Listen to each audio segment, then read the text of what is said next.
If you love the drag content and all the exposed, make sure to hit that subscribe button right now and also turn your notifications on. Well, she was introduced to many of us on season 1 of RuPaul's Drag Race UK wearing a red wig and a silver dress, showed us her 4.5 octave range on The Voice, and has since been destroying our frocks. Her name is Divina De Campo and she's about to be exposed. Hey, Divina. Oh, I can't wait for you to expose me.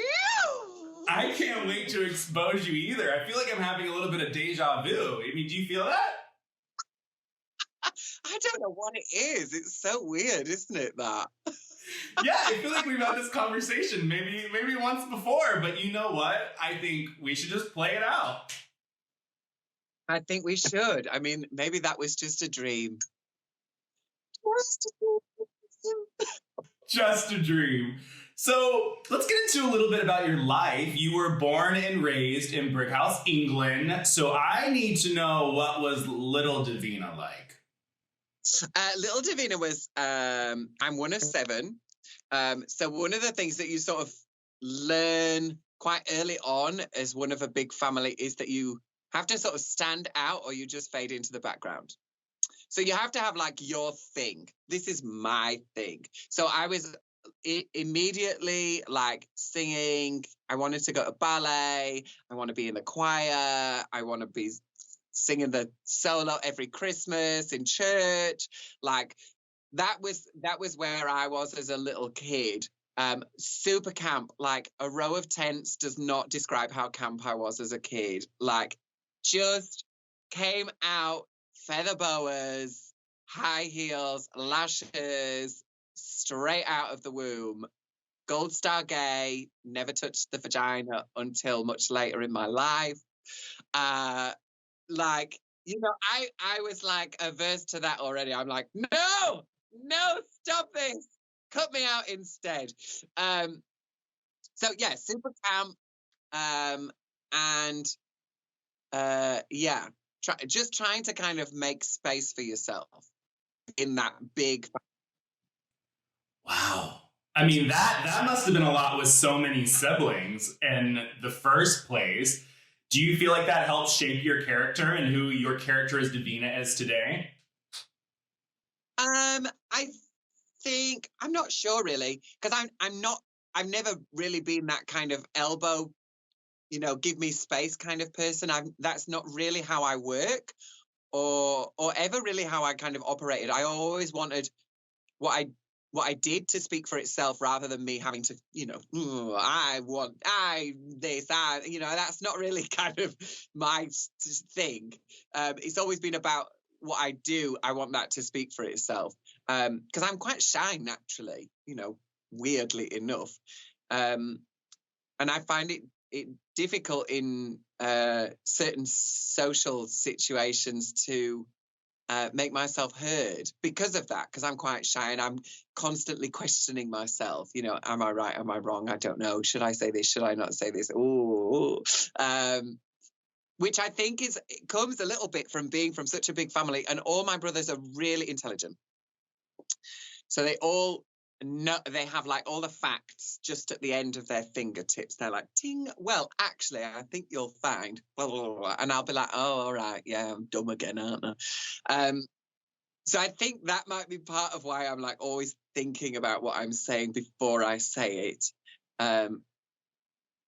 Because I was quite a lot of the time just completely wrong about what I was about. So that has definitely shaped a bit of how I am as a person now, that I try and sort of think about things before I respond to them, which has helped online shenanigans. Now, when was a moment like that you remember liking somebody where you knew in that moment, I am not as straight as they come? The first time I think I ever really looked at somebody and thought, ooh, wow, actually, this is so weird. I mean, I was like 10 and we never really saw that much of my dad's family. So one of his nephews was at our house called Alaric, and he was in like this 3/4 length coat. He had this beautiful hair, very attractive gentleman. I mean, he's probably 30, you know, and I'm like, I don't know, 8. And I'm looking at this guy going, oh, wow. You know, so I think that was probably the first time I thought, wow, that's somebody who's really beautiful. And it's a man. And But the first time I ever really sort of thought about it as I was never going to marry my cousin. I'm really not into that. We're not going to have kids, obviously, but still, that would be weird. Plus, he was like 25 years older than me, so that also would be super weird. So the first time I'd sort of looked at somebody and remember thinking, oh, actually, you're quite nice, is Marty Pello, which is ridiculous. So there's this band, Wet, Wet, Wet. I feel it in my fingers. I feel it in my toes. So I'd got this picture of Marty Pello and I put him on my bedroom wall. And I remember thinking, he's a very attractive gentleman. Oof, I wouldn't mind a bit of that. You know, I mean, you're a kid, aren't you? See, the thing is, when I was young, there was no internet or anything like that. So, you know, the most excitement you got the sort of middle pages of Kay's catalogue with the men's underwear section. It wasn't like you could just go online and be like, hey, I found what I like looking at. No, you had to kind of search that stuff out.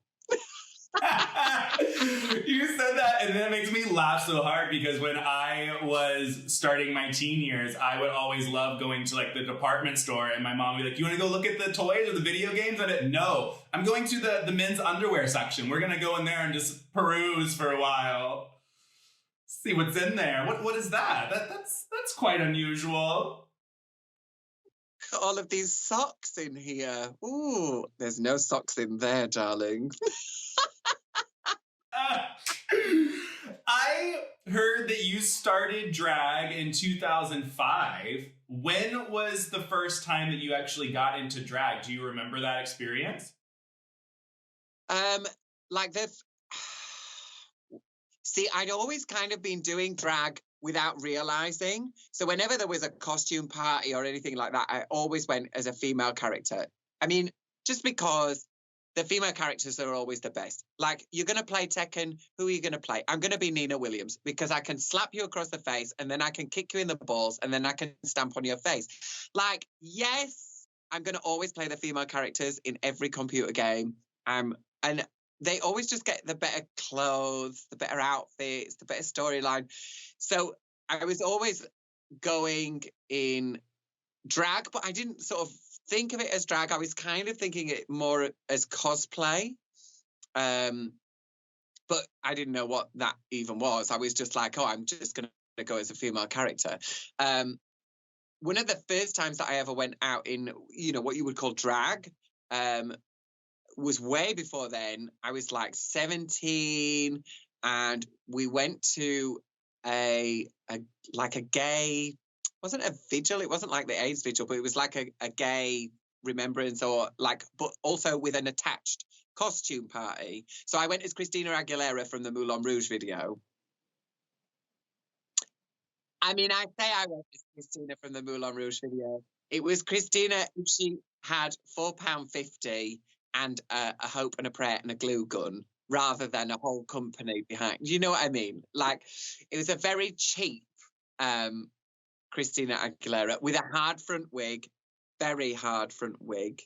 But it was big blonde hard front wig, and I'd put twists all along the front of it. And then in the 90s, like these tiny little hair clips, like clips like this were a thing. So I'd put loads of those in, and then all these bits of jewels, and then it was all big at the back. So that was probably the first time that I went out in drag. And then from then on, it was like, okay, every time I go out and it's a costume party, I'm going to go as a girl. I'd done various little bits and pieces at university. Like I'd done a lecture demonstration about gender performativity. Then I'd done the Maids by Sanson. But the girls, the director switched it. So in The Maids, it's played by transvestites. That's the idea. So it's like a house of ill repute. And so what she did, the director switched it so that it wasn't men playing the parts, it was women playing the parts, but I was the narrator. So it was about a man dressed as a woman telling women how to behave and what they're going to do. Yeah. So the narrator is the one telling them, how they're going to behave. And I thought I looked like Uma Thurman with the black bob, and I did not look like Uma Thurman. That was not really a thing. But the first time that I would have said that I did like a drag performance was in this little place called Betty's Coed, which is in North Wales. So I'm working in North Wales at the time as a dance development officer, going into schools, teaching kids, leading community workshops, creating dance pieces. And then my boss at the time asked me to do this other thing. It was just like a performance space. So you could just go and put a piece of work on stage. And, once you put something on stage, you get a much better idea of what's wrong with it. So I was like, okay, I'd love to do some drag. So I borrowed a blue cocktail frock, and I borrowed a black feather headdress. Incidentally, if you're thinking that that's a good way to put a look together, it's not. Those two things did not work well together. I don't know if there's any pictures either. I should message people and see if there's any pictures from that. I looked horrendous. I don't even know if I wore any tights. I think I might have shaved my leg for it, because at this point I am on the edge. Like, I am poor. I'm living off £15 a week for food. Like, that's all I've got for food. And then everything else is being funneled back into the bank to pay off my student loans and all of the debt. So I have no money at this point. So I probably didn't have any tights on, which means that I would have had my rank, gammy, ugly feet out in these shoes, which I'd borrowed my friend's stripper's heels.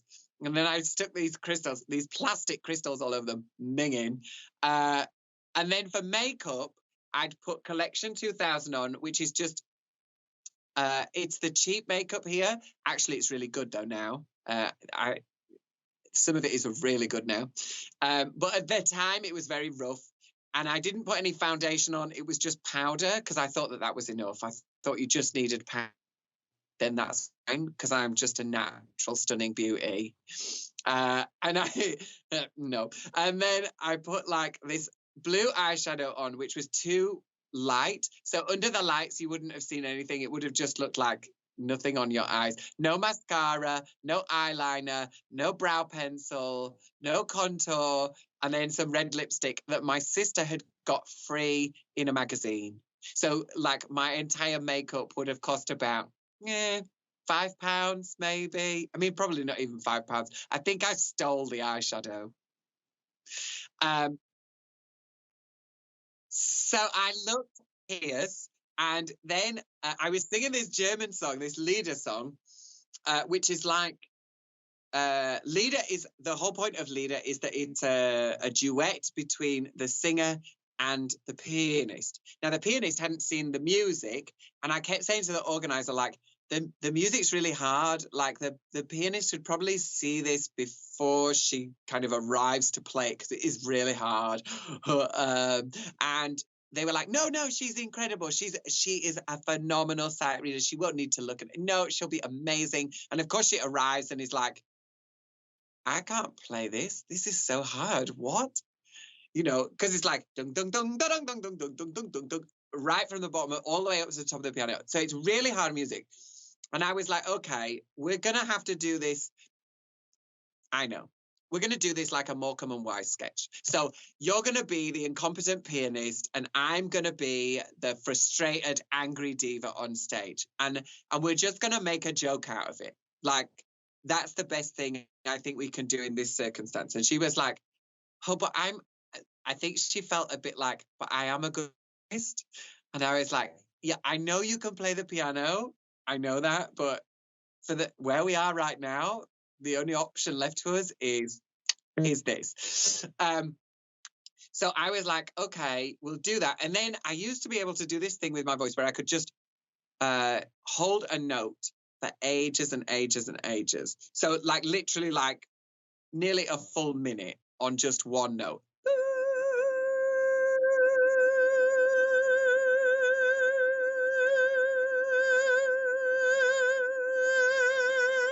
You know, forever and ever and ever and ever and ever. And so I was like, okay, so that it doesn't all look just terrible, at this point, I'll clap my hands and I'll sing my note and you just wait. And then I'll take a breath and I'll look at you and we'll finish off the song. And she was like, okay, sweet. So we did that. And that was like it was like a light bulb going off, you know? You know, when you have those moments and you're like, oh, this right here, what we did, actually, there's something in this that I'm really interested in. There's something in there that I want to go and explore and develop and find new pieces to do this with, or, you know, find something. There's something here. And so from there, that's how I was like, okay, drag is actually what I'm kind of most interested in. I carried on working as a dancer and as a teacher and doing all kinds of other things as well. But drag since then has been like the main passion. And the year ends up being 2016. You end up on a little show called The Voice.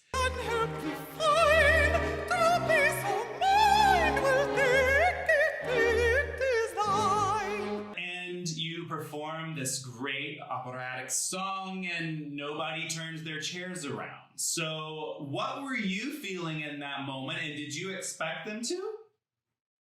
No, I didn't. I'd gone like... I've talked a little bit about this before with other people. I hate competitions. Like, I genuinely hate them. I think they bring out the worst in me. You know, I don't perform at my best. I get stressed. I'm so concentrated on what they're thinking rather than what the fuck I'm doing. And actually, like, when we were recording the podcast with Rue and Michelle, they asked me about my time at Drag Race, and I said to them, you know, honestly, I'm an artist and races are for horses. So, and they were like, what? It was like I'd murdered some kittens or shit on the desk and thrown it around everywhere. They were not impressed with that answer. You know, Michelle did that thing that she does where she goes. And that was the moment that Vivian won.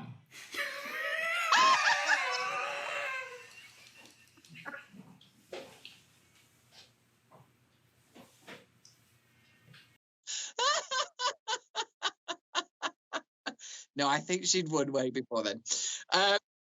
Yeah, so, you know, I've been really open about the fact that I don't like competitions, and I don't think that they always allow people to show what they're really good at and show themselves to their best, you know? So with The Voice, my intention had been to just go and create a bit of a stir and then disappear again. So, like, when I was going for all the auditions and stuff like that, and they're great, you know, the team there want you to be the best that you can be. So they're not like other TV shows where they're putting the music behind you, or, you know, building you up and saying, you're amazing. And then you get out on stage and you're like, that's an come out tomorrow. Bet your bottom dollar. You know, it's not that.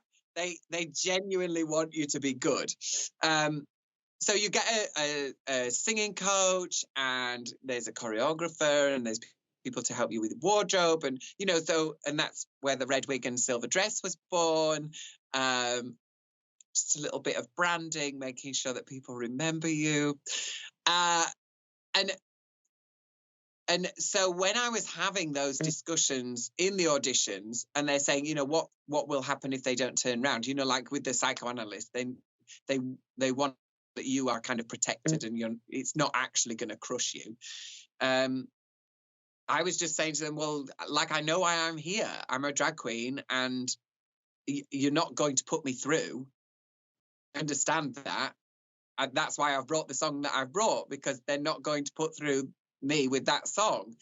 I'm literally just here to kind of raise my profile a little bit and cause a little bit of a stir, and then go back to doing my job. And they were like, but are you really? And I was like, yes. I don't want to be in episode 2. I just want to be in the episode I'm in and move on. Because some of that is, if you're knocked out in the first round and you were good, then people are like, that's so unfair. Why did that happen? That should not have happened. Whereas if you're out in episode 3 or 4, by the time you're in the battle stages, nobody remembers any of those people. You're gone. That's it. You've already been forgotten before it's next week. So, I'm looking at it as part of the game. How do I play this game and make it work for me and for them? So, I knew what I was getting myself into, and they knew what they were getting out of it as well. The best thing about it was, though, that when I'd sung my song, and finished, and then they're chatting to me, so that nobody's turned around, and then they turn around and they chat to you. They're like, well, is this all that you do? Like, do you just sing classical music? And I was like, no. At 2:30 in the morning, nobody wants to listen to me screeching out that, do they? And they were like, oh, well, what else do you do? And I was like, well, and when people ask you that question and they're like, oh, I'd like you to sing something, go on, sing us something. You're always like, I have lost every single song that I know out of my head immediately. And so I'm going through like this song, that song. No, I don't want to do that. No, I don't think that's quite right. No, what do I want to do? What do I want to do? So I started learning Bang Bang. So I knew the first verse, and I thought I knew the second verse. I didn't know the second verse. I knew that I didn't know the Nicki Minaj bit. I knew that for certain. If we got to that, I would be like, so I was going to stop before I got there. So I was like, okay, I think I can do Bang Bang. And it felt like the longest time stood on that stage, like not doing anything, because I'm thinking, what am I going to sing? What am I going to sing? Settle on Bang Bang, and I go, she got a body like an hourglass, but I can give it to you all the time. The band just start playing. And we hadn't rehearsed it. I didn't know that they were going to do it. They didn't know that they were going to do it. It just happened. Because lots of people are like, well, was that a production thing? Did you know that you were going to do that? Had you decided on that before? No, that was absolutely in the moment right there. It was just a thing that happened, and I was mostly very pleased that I was only a semitone flat. So I'd started almost in key. And then Paloma Faith gets up out of her chair and comes on stage, and she's dancing with me while I'm singing. And thankfully, that was at the point where I could no longer remember what the words were. So instead of continuing to sing, I was like, oh my God, it's Paloma Faith on stage dancing with me. Ah! She saved me, really, from not knowing the words. And they just treated me really, really well, The whole production treated me really, really well. They were really kind, really supportive, and they want you to be good, which I think is... I've been really, really lucky with the TV work that I've done. That has generally been the ethos, for every show that I've done. That they actually just want you to do really well. So moving on to another show that you were on in 2019, Drag Race UK. Where were you when you got that phone call? Do you remember that? Yeah. So my mum was in the process of moving house, and I had just finished Panto Tour, and I was at her house she's like the hoarder next door. So they just had so much stuff in this house. Like, to put it in context, we moved, because there's 7 of us, we moved from a 6-bed house, you know, and it was a big house that we moved from. She moved to a 2-bed bungalow and kept almost everything. So this house was just packed, absolutely packed. And she's like of that generation where you collect things. So like she had 64 teapots. She had like 20 milk jugs. Like, you're laughing. I am not joking. She literally had 60 fucking teapots. Who needs 60? Who needs 6 teapots? You don't need 60. So there was a lot of stuff in that house. So we're trying to move. And like the preliminary calls had been while I'd been at Panto as well. And, you know, so this is all kind of going on at the same time. So I get the call and I'm looking out of the window at the street where I used to walk to junior school.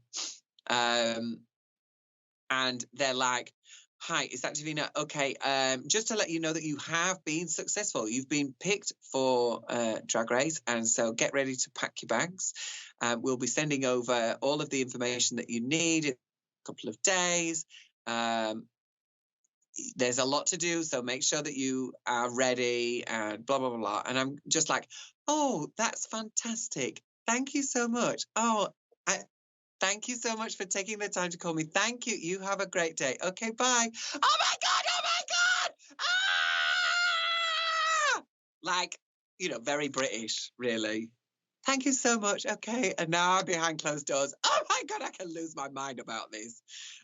Yeah, like just a mental experience, kind of out of body experience, really. You know, because Drag Race is one of those things that you build up in your head as being like a crowning achievement. It's I mean, for me, it's like the means to an end. It was the means to build a bigger platform and move on, which is kind of what I've been doing my entire career. Yeah, so it was very exciting. But I'd also done another TV show where, because Rupaul isn't the first TV talent drag judge on national TV, I was already on TV judging talent before she was. Sorry about it, Ru.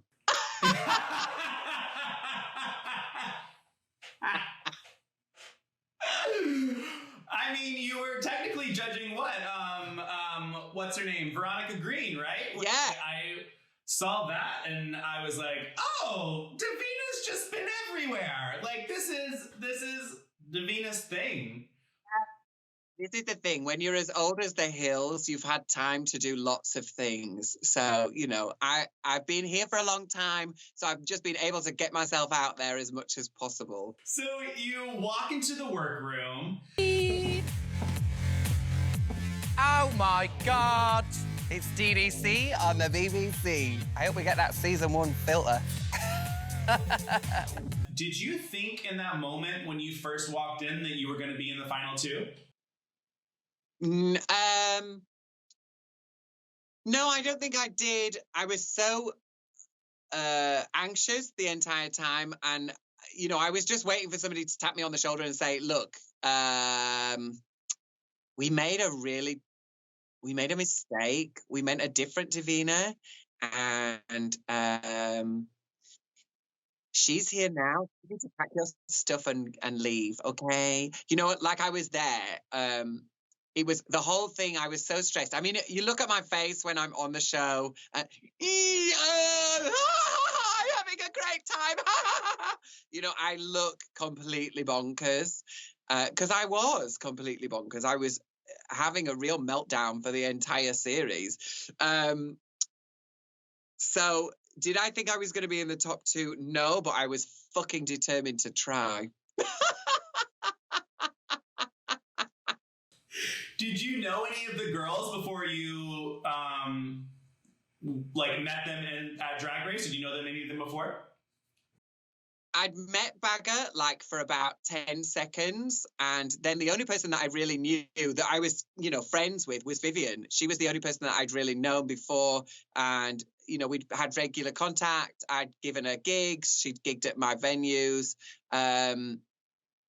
Yeah, she was the only person that I really knew and classed as a friend before I went in. Ooh, did that turn out well?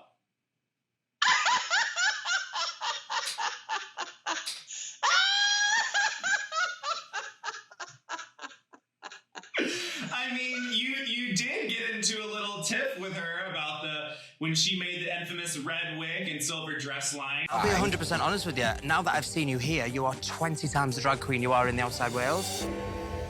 Because for the past 10 years, I've seen Divina in a red wig and a silver dress. Bullshit, Vivian. And I know exactly. Bullshit. But I've seen. Bullshit. A red wig and a silver dress?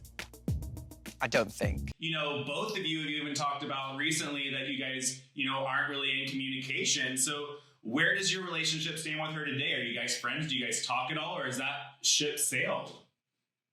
Yeah, I mean, I'm a real Taurus. And I have a real... I've got a thing about people taking responsibility for their actions first. And then I also have, like, 3 strikes and you're out, you know? So...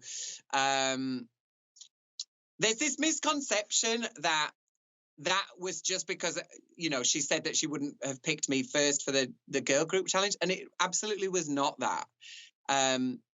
It was, you know, the only person I knew there who I'd worked with consistently, you know, we'd worked together like 10, 15, 20 times. And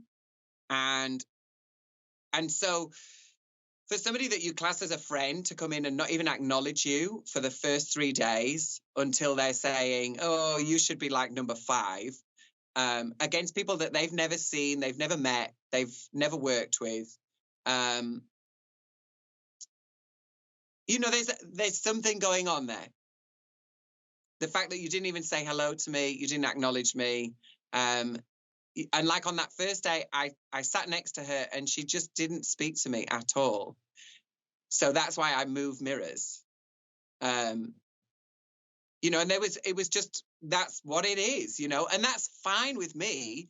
I don't mind that. It's a competition. I'm not expecting you to come in and be like, okay, we're going to be best buddies. Woo! That's fine. But then own that afterwards. Just be like, well, it was a competition and I went in to win, and I fucking did. And good for you. You know, I don't have a problem with that. That's not an issue to me. It's owning that and saying, yeah, I did do those things. That's what it is for me. But, you know, is it going to affect my life in 5 years' time? No, I don't care. It doesn't matter. It felt, you know, it was really shitty at the time. It felt really shitty at the time. And that was a big part of what,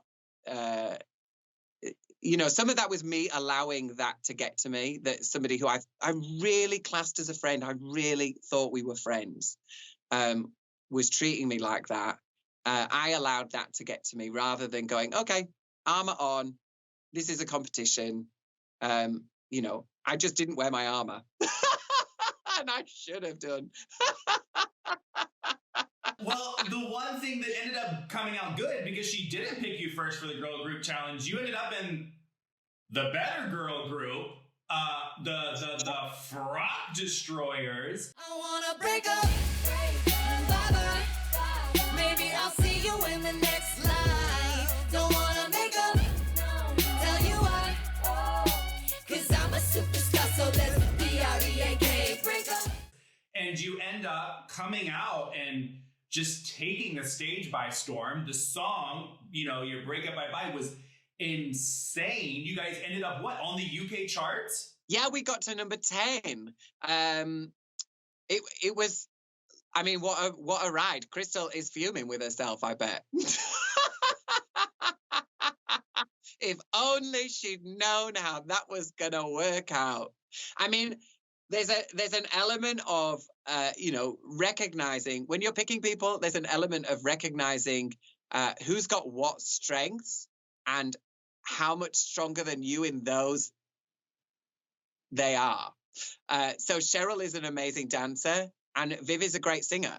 And Viv is also, you know, incredible on stage. She's a fantastic stage performer. She really knows how to fill the space and create that, you know, magnetism. She's fucking brilliant at it.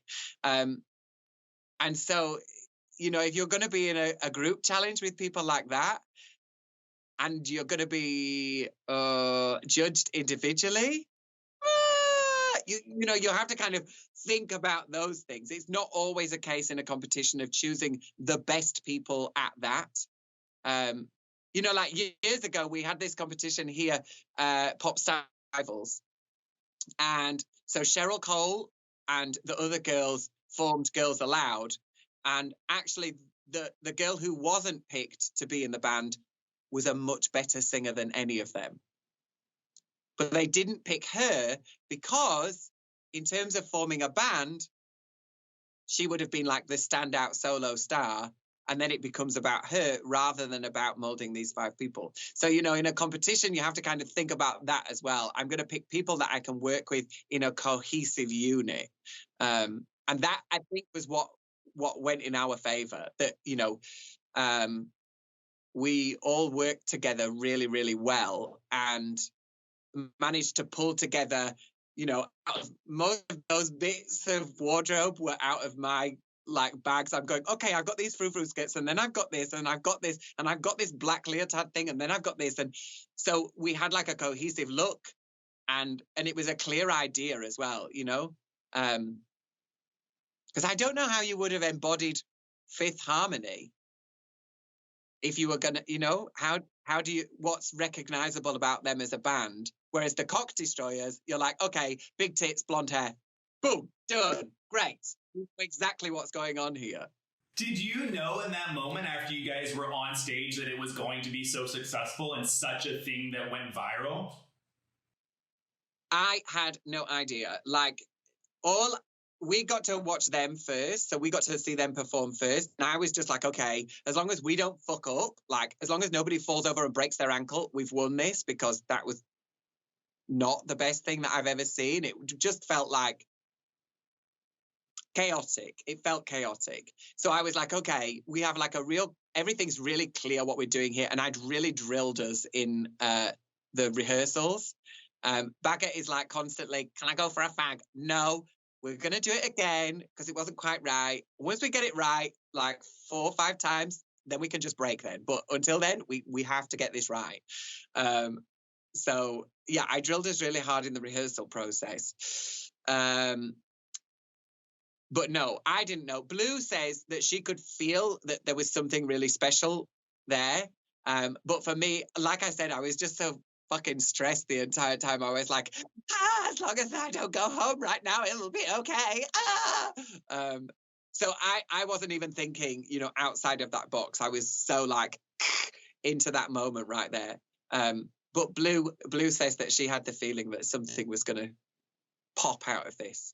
Well, looking at it, like when you get home and you see the episode, when was the moment that you knew it was blowing up? Did you were people texting you? Was there a moment you saw it on the charts? Like, how did you end up being like, oh, this is bigger than what I thought? Yeah, honestly, I kind of disconnected a bit from socials and the world while the show was airing. And also because we owned a venue at the time, everybody just thought that I would be doing the viewing parties there. So nobody even asked me to go and do a viewing party because they were like, well, she'll be at Kiki, so there's no point. And I was not at Kiki doing the viewing parties every night. So I sat at home in my bedroom watching the episodes on my phone most of the time. And yeah, I had just kind of disconnected. So I wasn't really looking at any of that stuff. And it was Blue who was going like, we're at number 50. We're at number 48. We're at number 37. We're at number 22. We're at number 2 on the iTunes chart. Like, at one stage, we were higher than Camila Cabello and Dua Lipa. You know, they'd all released tracks that week. And at one point, we were higher than them in the iTunes chart, which was like, for me, I was like, oh, what is going on here? This is insane. And then on the Friday, when the official chart comes out, then your top 10, you're like, I mean, Jesus, who does this happen to? I am pretty much middle of my life now. And now I'm getting a top 10 hit. I mean, the world is crazy and I am here for it. Amazing. Just what an incredible thing to happen. And it honestly was. And you guys are still doing things to this day because when did WoW just call you and be like, all right, you're doing an EP now, you're going to do a little album and you're going to have Her Majesty and do this? Like, how did that come to be? Yeah, we've done some little gigs and bits and pieces, but we didn't have enough material to do like a full set. So like Blue would do a 15-minute set, Bagger would do 15 minutes, I would do 15 minutes, and then we would all come on together at the end and do Breakup. So I'd been kind of going, okay, well, we should do some rewrites, or we should like film a bit of a video together, or we should do this, or we should do that. And because everybody's diaries are so fraught all the time, it's really difficult to get everybody in the same room. So then DragCon rolls around in January of 2020, just before the whole world blows up and goes to shit. I think that maybe the whole world went to shit because of all the queues outside that were waiting to get into DragCon.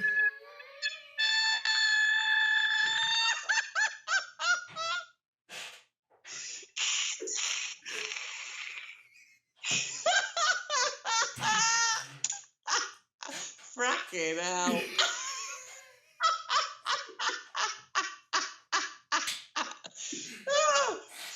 So we did, oh my goodness. We were doing, oh my God. Oh, I've gotten ever so hot now. We performed at DragCon. And so WoW are obviously there, RuPaul's there, all the big bosses are there. And we go on stage to do the Frock Destroyers. And the whole place just stops. Like, the queues were like, oh, no, the Frock Destroyers are on. I'm going to go and watch that. Everybody stood on the balcony. The whole place just stopped, And so there's these thousands of people have all just gone, no, this is more important. I've got to see this.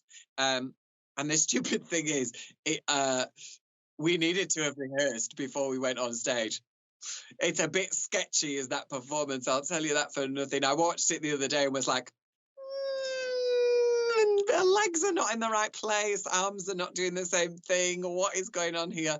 But I think at that point, the guys at WoW were like, okay, there is still a real hunger for this. People really want to see more from them. So that was when they started talking to us about making an album and writing more music and doing stuff like that.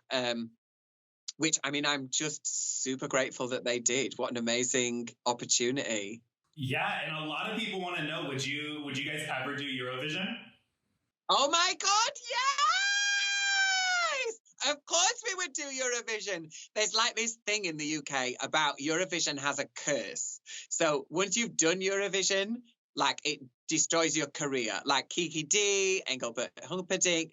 I mean, Engelbert was close to death anyway by the time he did it. But, they kind of do it and then they disappear and you never see them again. The thing with us would be that wouldn't damage us. Eurovision couldn't damage our band because, like, Eurovision is so big in the gay community that loads and loads of Eurovision stars are just on the Pride circuit every year and they go to gay bars and do PAs and stuff like that. So is that gonna no, that's perfect. That's exactly right for us.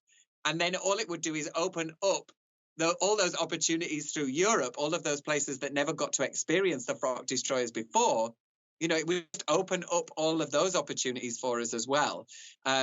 So Eurovision for us would just be an amazing opportunity. And I think we'd break the curse. I think we'd be the one band that would go in there and do better after Eurovision than they were doing before. Yeah, I mean, that's the truth. Everybody be tuning in all over the world because you have fans all over the world be tuning in, and then that would blow you guys out of the water, which is so cool. So let's talk about what you have said in other interviews about your time on Drag Race and that you weren't too content with your edit. Do you still feel that way? Do you feel like you were not in the best light in the edit? Yeah, I don't think that's quite accurate. You know, that's not quite right. Because actually I had probably the best edit out of anybody. It's very honest. That is who I am. That is how I behave. And you got to see all parts of me. Like, I'm shady. I'm sometimes funny, not always.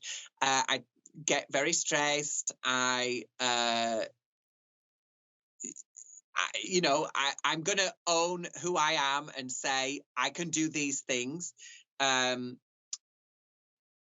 It was what I was talking about was the final episode, you know, so it feels like the edit shifts in that final episode. But that was a kindness. And I said that, you know, I don't think that made it into the articles. But I said that was a kindness. You know, we all know that the person who says I could win this is not going to win, you know. So hearing myself say that in the first 5 minutes, I'm like, oh, okay, great. I was carrying all of this, like, you know, I felt like Viv was the right person to win anyway. She'd been so incredibly consistently strong the whole way through the competition that the rest of us really didn't stand a chance. You know, not because of what she'd done before or any of that stuff, but in the actual competition, she was so consistent the entire way through. And, you know, so for me, the right person won. It wasn't a popularity contest. It wasn't about that. It was about drag. And actually, when you look at it from that point of view, well, her drag was incredibly strong. She took on every single one of those challenges without any fear, without any worry. You know, she just went in there and smashed it up. So it was, for me, the edit in that final episode was a kindness, because it allowed me to have the rest of those 50 minutes to just go, okay, I can relax now. I don't need to stress about this. I don't have to live up to anything. I didn't fucking win. Sweet.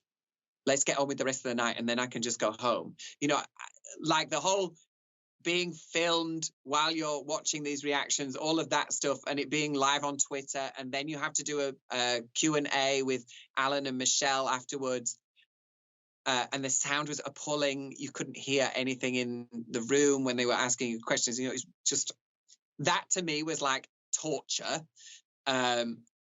You know, I just wanted to be by myself and experience that by myself. But I don't feel like the edit was unfair in the slightest. The edit was absolutely honest. It just felt like it shifted slightly on that final episode. You said during this interview that you're not a fan of reality competition shows, but the fans do want to know, would you ever potentially go back for an All-Stars if you were given the offer? Yeah, I mean, I've said yes previously. And the more I think about it this week, I'm like, would I do it again? I don't know. It's such a massive commitment. Like, it is a massive, massive commitment, Drag Race. And it is incredibly challenging. You know, you will never, all of us say this. Everybody who's been on the show says the same thing. You will never experience anything like Drag Race unless you have done Drag Race. And you will not. Like, having done TV, having done day, you know, it's a long day and you're doing this and you're doing that and you're here and it's cold and, you know, whatever. Nothing is like Drag Race. Nothing. Not X Factor, not Britain's Got Talent, not Voice, not being a judge on something. It is nothing like it. It is a crazy, crazy experience. And it is a lot. So would I go back now? This is the thing, it changes day to day. If I'd eaten well that day, maybe I'd say yes. If I'd had a really nice meal that day and I felt really content, I would probably be like, yeah, sure, I can do that. I've not eaten so much today. So today I'm a bit more of the no side. I probably would, but not yet. Not yet. I don't feel like it's time yet for me to go back. Yeah, well, I think all the fans will want you back if that opportunity's there. And getting into a little bit out of the drag race side and more into your life, you know, you identify as non-binary, and I know that I also talked to Jinx Monsoon recently, and she also identifies as non-binary. And a lot of times in our beautiful, humongous LGBT community, we sometimes don't know what that might mean for some people. And I think that a lot of times people don't want to type on the internet and figure out what something is or do their research. So what would you say non-binary is to you? Like, you know, you identify as non-binary. What is that for those who may not know? Yeah, so binary just means that there's two choices. And to me, there aren't. It's not just a man or a woman. There is space in between, and that's where I exist. You know, I'm not a man, I'm not a woman. I am somewhere in between. And I don't feel like I have to put a marker down, you know, oh, I'm this far over to the male side or that far over to the female side. I don't feel like that's necessary for me to live my life. Like my entire life, I've been constantly, as a male-bodied person, I've constantly been referred to as madam or she or her. Like one of my first memories as a kid is I auditioned for Oliver. And I was late because I used to be very disorganized. I'm probably like 11 or 12. I walk into the audition room. It's full of these boys who've all already arrived. And the man at the front says, hello. And I said, hello, I'm here for the audition. The girls' audition was yesterday. I know that. That's why I'm here today. And it happens a lot at airports, on airplanes I get on, regardless of what I'm wearing or, you know, I don't know what it is. There's something about me that, particularly at airports, people get real confused about what's going on. So I get sent to the ladies' side to get patted down a lot. And I'm like, you don't want to be finding the little surprise. I'm going to go over here. It happens a lot, like all the time. And, you know, it doesn't really faze me. I'm not really bothered about it. But for other people, it does, you know, it is a problem and it does bother them. Thankfully, I could not give two shits. Hey, that's the best way to look at it. I mean, you are who you are, and if you have something to say, you know, fuck you at the end of the day. What do you think the biggest misconception of Divina is? So I've been super, super lucky. I've had really almost no negativity thrown my way. And the only thing that occasionally gets put my way is that I'm arrogant because I said, I could do this, I could do that, I could do this, I could do that, da-da-da-da-da-da-da. I think that's knowing what it is that you're able to do. That's not arrogance. Arrogance is going in there and putting other people down or being bigger than you really are. You know, I'm going to win because I'm this, you know, which I never ever said. And I never said I was better than anybody else either. That's, you know, I'm really clear with my language. So like I say, I sing in 5 different languages. Well, I do sing in 5 different languages. I cannot speak 5 different languages. Not a fucking chance. But I can sing in 5 different languages. Absolutely no problem. And likewise, you know, saying I have more skills than the other people in this room. Well, I did.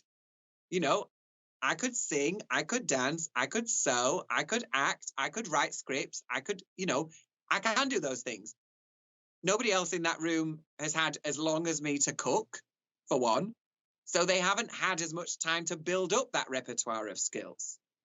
And I was just feeling really frustrated that somebody who did know or should have known that I had those skills was constantly saying that I didn't. Ooh, misconceptions. What is next for Divina? Now you have the Frock Destroyers thing, you have your solo music. What can the audience and the viewers expect? What's up the pipeline for 2021? Anything exciting? Yeah, I mean, so 2020 has been really, really busy. I've released 2 EPs. One was a remix of Gratify EP, and then the second was Christmas offering, Red and Silver. And then I also did a special for Fruit TV, FROOT TV, which has just launched in the UK, Out TV in Canada. Red and Silver Christmas. I mean, it's not Christmas anymore, but, it's there. Go and have a look. And then this year, I'm not one to sit on my laurels, so I'll be writing more music. I've got some TV stuff in the pipeline, which I'm excited about, but I can't talk about. So I can't tell you what it is, but it is happening. And then I've also got some theatre stuff in the works, which I'm super excited about. And then fingers crossed as well, my tour will happen, which got cancelled, rescheduled. So, fingers crossed, when we're actually allowed back into the theatres, I'll be there with my tour. Yes, and then I need to teleport you over here to LA. I need to do a tour over here. I need to come see a Divina De Campo show. I'm so ready for that. It needs to happen. So, Divina, the last question that I have for you is, what is a message or words of wisdom that you have for the LGBTQIA+ community? So we've just gone through 4 years of rolling back of our rights and attacks on our freedoms and liberties. And it's to pay attention to that. America is a mirror to the UK at the moment. We're just waiting to catch up and get rid of our clown in the office. And the same thing has happened here as has happened there. They've been rolling back the rights of LGBTQ plus people here as well. And it's, you have to be really conscious of that. Be aware of it. Look at it. See it for what it is and challenge it. Because unless you challenge it, it's that poem, isn't it? First they came for, and then they came for me. So be aware, be active, be involved. And also, remember, if you're having a shitty time right now, it's just right now. Everything changes, and so you will move past that as well. And I love you. Oh, I love it. Well, thank you so much, Divina, for being here with me today. Where can everybody find you on the socials? You can find me on Instagram, Facebook, Twitter. If you want politics, follow me on Twitter. If you want politics and local drama, follow me on Facebook. If you want nice pictures and no politics and just the world is sunshiny and gorgeous and occasionally there's something happening, we should join in with this, follow me on Instagram. There's a lot of politics in my other stuff. Instagram is kind of mostly politics free. And do you do cameos as well? I do. I'm on Cameo, Divina De Campo. It's I, and then an A for Divina. Remember that. Please don't spell it with an A. It is autocorrect is the bane of my fucking existence. I'm also on YouTube. There's loads of content on YouTube as well. And then I also have a podcast called Fierce Slay Talk, where we talk to lots of drag queens as well. Ow. Well, guys, if you enjoyed this interview, make sure you put your favorite part down below, and I'll be picking one random winner to give a cameo from the lovely Divina. So you guys better enter. You better figure it all out. The rules and everything will be down below. There's going to be links to Divina's podcast and YouTube channel too. All that stuff's going to be below. So make sure to click and learn more about what she has going on. Thank you so much, Divina, for being here today. Thank you for talking to me, Joseph. What a joy you are. Of course. Well, I'm Joseph Shepard, and that's the beautiful Divina De Campo.